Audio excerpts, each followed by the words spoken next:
তড়িৎ বলবিদ্যার অন্যতম মৌলিক সূত্র হল কুলম্বের সূত্র।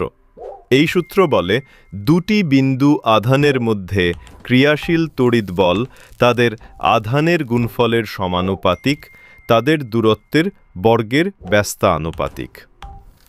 যদি আধান দুইটি সমধর্মী হয়, অর্থাৎ উভয়ই ধনাত্মক বা উভয়ই ঋণাত্মক, তবে তারা একে অপরকে বিকর্ষণ করে। অন্যদিকে যদি আধান দুটি বিপরীতধর্মী হয়, তবে তারা একে অপরকে আকর্ষণ করে। এখন পরীক্ষণটি দেখা যাক। এখানে দুটি হালকা বল সুতোয় ঝুলছে। প্রথমে উভয়টিকে একই ধরনের চার্জ দেওয়া হলো।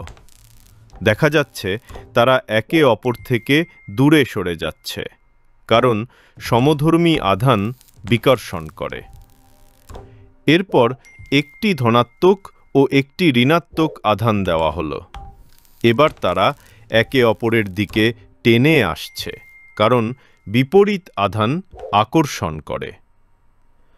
অতএব কুলম্বের সূত্র আমাদের শেখায় তড়িৎ বল আধানের প্রকৃতি এবং তাদের মধ্যবর্তী দূরত্বের উপর নির্ভরশীল।